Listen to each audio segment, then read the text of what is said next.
Donc, comme j'ai dit, Bitcoin a été créé principalement comme une alternative aux monnaies traditionnelles. Aujourd'hui, moi, c'est mon avis personnel, que Bitcoin n'est, en tout cas pour les pays riches comme nous, on l'utilise pas pour transiter comme la monnaie. Mais par contre, il y a une fonction de réserve de valeur, on verra, qui peut être très importante. Je voulais préciser aussi qu'elle est devenue monnaie légale dans un pays, et c'est le Salvador, qui l'a définie comme monnaie légale. Donc elle sert d'unité de compte là-bas, donc elle a toutes les fonctions de la monnaie, moyen d'échange, réserve de valeur et unité de compte. Je veux juste préciser que derrière Bitcoin, du coup, il n'y a pas de CEO, il n'y a pas de levée de fonds, il n'y a pas de boîte, c'est un réseau distribué, mais il n'y a pas d'entreprise. C'est plus, faut le voir plus comme une technologie, comme Internet, par exemple. En sachant qu'aujourd'hui, combien de sociétés françaises ont un compte Bitcoin? Il n'y en a pas une, si? Est-ce qu'ils ont des bitcoins dans leur réserve, dans leur trésorerie, etc. Éventuellement pour s'acquitter de certains paiements. Pour payer ouais. avec, il doit y en avoir, mais je pense que c'est pas forcément. Il y en a qui doivent payer leurs salariés comme ça, mais quand on comprend, et on va voir plus tard, quand on comprend la fonction de réserve de valeur, on n'a pas envie de payer avec quelque chose qui a la plus grosse réserve de valeur. D'accord. On va utiliser nos euros pour faire les transactions. Ok, et on garde ça en réserve. C'est un peu comme l'or. C'est l'or demain. C'est de l'or digital. C'est souvent, vous allez voir dans toute la présentation, c'est souvent comparé à l'or, même dans le vocabulaire. On parle de minage, vous allez voir, donc c'est un peu, faut le voir comme ça. Un point positif, c'est que par rapport aux frais de transaction, Bitcoin est plus rapide, moins cher que le système financier traditionnel, il y a moins de friction, l'empreinte carbone est largement inférieure quand on compare Bitcoin au système de paiement traditionnel, donc aux banques, etc. Et le plus important, Bitcoin est déflationniste par essence, comparé à notre monnaie traditionnelle qui est inflationniste, et très inflationniste. Donc là, je vous ai mis un petit graphique de l'inflation cumulée. Donc on voit encore le point d'inflexion, c'est 1970, l'inflation cumulée. Donc ça, vous le verrez pas dans les médias mainstream, etc. On va vous parler de 5% d'inflation. Donc, voilà. Je connais conneries, ça se et bon, ça, exactement. C'est pas mal ce truc d'inflation. Ça parle. Ça parle et ça sert, c'est un bon argument. Ah, complètement. Là, vous avez un billet américain, de dollar américain. On commence à 100% à quelle date là? Là, on commence en 1920. Je pense qu'on est même avant, on doit être en 1913. Une des dates importantes aussi, c'est 1913, c'est la création de la Réserve fédérale américaine, la Banque centrale américaine. On voit là la baisse, c'est vraiment parlant, la baisse de pouvoir d'achat sur un billet américain. Ça, c'est la baisse de pouvoir d'achat. Le dollar, il perd 95% de sa valeur sur les 100 dernières années. Alors là j'ai un petit exemple. Si on s'imagine, pour l'achat d'une maison, si on voulait acheter une maison en 1913, pour 20 000 euros, on avait une petite maison. Aujourd'hui, cette même maison, elle vaut 200 000 euros. Donc ça, on se le représente assez bien, l'inflation de notre monnaie. A l'inverse, si on prend des bitcoins, si je voulais m'acheter cette même maison en 2015, il m'aurait fallu 500 bitcoins. Pour l'acheter aujourd'hui, il m'aurait fallu seulement 5 bitcoins. Donc en fait, c'est exactement le raisonnement inverse. Inflation, déflation. Et bien sûr. Ouais. On compare beaucoup à l'or, le bitcoin. Ouais. Pourquoi on le compare à des monnaies traditionnelles qui n'ont pas du tout le système de fonctionnement? L'inflation, c'est pas une mauvaise chose à long terme pour les États et pour les institutions. Ça marche bien, alors attends. Globalement. Moi, je suis d'accord avec la comparaison. Là, il y a deux questions. Ok. La comparaison avec l'or. Un système de rareté numérique, on ne peut jamais générer de l'or, on ne peut pas générer de bitcoin. Ouais. Donc forcément, la rareté va faire la valeur. Ouais. La quantité en circulation, elle s'indexe à chaque seconde, elle change. Ok. Donc que tu génères de l'argent ou pas dans le temps, ça marche. Globalement, on a toujours autant confiance en le dollar 200 ans après. Toi, t'as confiance au dollar quand tu vois le pouvoir d'achat comme ça? Tu vois, il n'y a qu'à voir la capitalisation, ça n'a rien à voir. C'est-à-dire? Si je valorise même en bitcoin l'économie américaine qui se valorise en dollars, ça marche très bien. Le dollar marche très bien, l'euro marche très bien. Alors, certes, ils n'ont plus la même j'essaie de comprendre ce que tu essaies de dire. Oui. En fait, c'est parce que tu mesures le système avec une monnaie traditionnelle. si tu mesures le système, tu changes de paradigme et tu prends l'étalon Bitcoin, tous les actifs, pas juste la monnaie, tous les actifs tendent vers zéro par rapport à Bitcoin. Mais de la même façon que si tu compares avec de l'or, non, l'or, si tu regardes l'or suit l'inflation. Mais vous avez 12 ans, enfin, ça fait 15 ans que ça existe le Bitcoin. Ouais. Le problème, c'est pas représentatif. Si je prends là, les 15 ans où ça monte, ça marcherait aussi.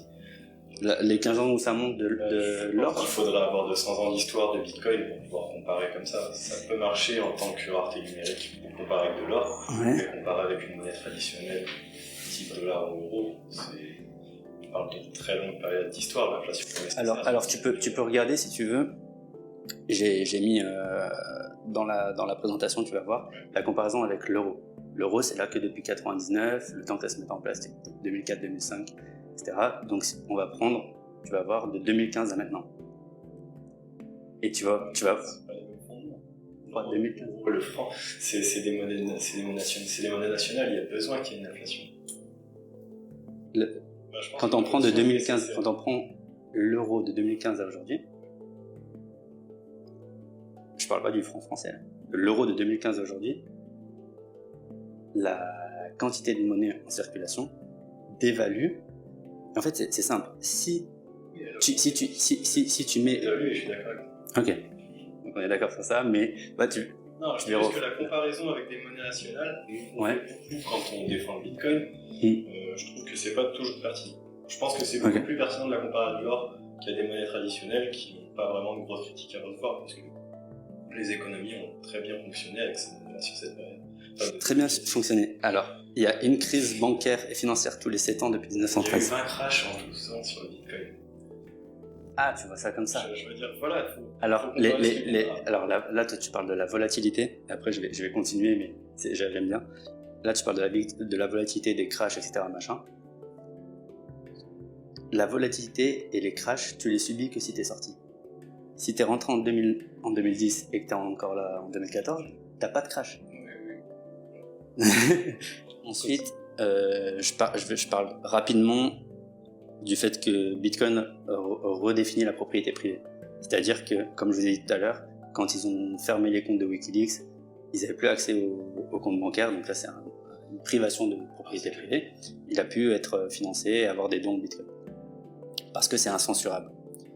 Si on prend une situation un peu politique en ce moment, avec la France et le Canada notamment, la France, on a la loi Sapin 2, on a plein de choses qui commencent à se mettre en place pour plus ou moins juridiquement être prêt à mettre la main sur les richesses des Français, hein, les assurances vie qui peuvent être gelées, des trucs comme ça. Loi Sapin, ouais, très bien. Loi Sapin 2. Je pense que les clients ils aiment pas trop ça d'ailleurs. Je fais aussi l'exemple avec les oligarques russes. On pense ce qu'on veut. Les oligarques russes, ils se sont fait fermer tous leurs comptes en France, tous leurs biens. Donc c'est une attaque sur la propriété privée. Ils ont eu des bitcoins, inattaquables. Le Canada, fermeture des comptes. On est d'accord que le Bitcoin est inattaquable. Inattaquable. Insaisissable. Insaisissable. Donc demain, je vais voir Poutine, t'es un gros connard, t'as rien compris à la vie, moi je te donne ta fortune, je vais te la mettre en Bitcoin et tu seras pas suivi, il va me suivre. Pas toute la fortune, mais une partie. Ouais. Bien sûr. Faites-moi bien des mots et je prendrai un rendez-vous avec Poutine en Russie, elle va rapidement. Ok. D'ailleurs, je pense que Poutine il a compris. Je vais pas rentrer dans de la spéculation, mais on a des chiffres sur la puissance de calcul des mineurs de Bitcoin. Sans aller trop loin, on a vu une augmentation de la puissance de calcul énorme, mais on ne sait pas d'où ça vient. Donc on sait que c'est un gros état, mais on ne sait pas lequel. Donc voilà, peut-être Poutine. Là, j'ai mis une petite vidéo qui va parler du minage. Donc là, on rentre sur la partie technique du fonctionnement de Bitcoin. Lorsque le Bitcoin était créé pour la première fois en 2009, le minage de crypto-monnaies était extrêmement rentable. À l'époque, un mineur recevait 50 BTC pour résoudre un problème cryptographique, ce qui valait environ $6 000. Les ressources requises pour le minage de crypto-monnaies étaient minimes, donc pour les mineurs, la plus grande partie de la récompense était un pur profit. Au fil du temps, toutefois, la récompense du minage de Bitcoin a diminué pour éviter le phénomène d'inflation, et actuellement, la récompense est de 6,25 BTC. Pendant ce temps, le prix du Bitcoin a augmenté, donc 6,25 BTC valent actuellement plus de $300 000. Mais aussi, le coût de minage de Bitcoin a énormément augmenté augmenté car la concurrence s'est accrue. Donc aujourd'hui, il est absolument nécessaire de disposer de systèmes performants pour miner. On va reparler du minage. Juste avant ça, je voulais vous montrer ça parce que je trouve que ça parle. Qui détient des bitcoins dans le monde? Donc on voit que la plus grande partie des détenteurs de bitcoin, ce sont des individus. Donc ça témoigne de la décentralisation du protocole. Ensuite, il y a plusieurs choses qui sont assez importantes. Je vais commencer par le créateur. Satoshi Nakamoto, donc le créateur, il a une adresse. Il faut savoir que dans la blockchain, tout est visible. Donc on peut voir son adresse qui est immobile depuis 2009, où il a 800 000 bitcoins. Ils n'ont pas bougé une seule fois depuis 2009. Donc là encore, par rapport au mythe de l'inventeur, il y a plein de choses, de spéculation, on peut dire tout ce qu'on veut. Mais en tout cas, c'est important à savoir. Pour moi, quand je fais la liste des choses négatives sur Bitcoin, pour moi, c'est une chose négative. Pour certains Bitcoiners, c'est la meilleure chose qui soit arrivée. Une très très grosse partie, là c'est très important, perdue. C'est-à-dire que, comme je vous ai dit tout à l'heure, il n'y a pas d'entreprise, il n'y a pas de banque, il n'y a pas de service après-vente. On perd ses Bitcoins, personne ne peut nous aider. On perd sa phrase de récupération, je vais vous dire ce que c'est plus tard. On perd l'accès à ces Bitcoins, personne ne peut vous aider. C'est perdu à jamais. Ouais, il y avait eu un truc il y a ça quelques années. Ouais. Justement, qu'il y a des gens qui n'arrivaient pas à retrouver leur... Ouais, qui cherchaient dans les bennes. Ouais. Donc ça, c'est assez important. Et alors, ok, cette fortune que personne ne peut retrouver, elle est où? C'est perdu. Et du coup, comme je disais tout à l'heure, nous, on vit dans un système financier où la monnaie est inflationniste illimitée. Là, quand on perd des bitcoins, ça fait le phénomène inverse. Ça rajoute de la valeur aux bitcoins existants. Donc ça, c'est assez important. Par exemple, on verra sur la deuxième partie sur la succession. Moi, je vais vous apprendre comment on peut anticiper la succession avec nos bitcoins pour nos clients et pour nous-mêmes. Mais il y a des gens qui sont bitcoiners maximalistes et qui disent non, moi je veux mourir avec mes bitcoins, j'ai pas forcément d'enfants, de famille, etc. Et ça va apporter plus de valeur à ceux qui restent. Donc on est bien d'accord qu'on souscrit des bitcoins pour le compte d'un client, il faut bien qu'on le prenne son code pour les récupérer après. Non. Vous allez voir, moi ma façon de conseiller, c'est que les clients soient le plus autonomes possible. D'accord. 19 millions. 19 millions qui ont été minés, il en reste 2 qui sont minés. Là, on voit la partie qui reste à miner. On verra que le minage, c'est ce qui correspond plus ou moins à la politique de création monétaire de Bitcoin. Elle est encodée, les règles sont fixées. On sait combien de Bitcoin et dans quelle fréquence ils vont être minés, comme vous avez pu voir sur la vidéo. Et la grosse partie qui me parle le plus, et c'est pour ça que je voulais vous en parler, et je les mets tous dans la même case, c'est les entreprises, les fonds d'investissement et les gouvernements. Donc on entend souvent dans les médias plein de choses négatives autour de Bitcoin. Ces gens-là, déjà, ils travaillent ensemble, les fonds d'investissement, les grandes entreprises et les gouvernements, et ils détiennent une part non négligeable de Bitcoin. Ça, c'est à noter.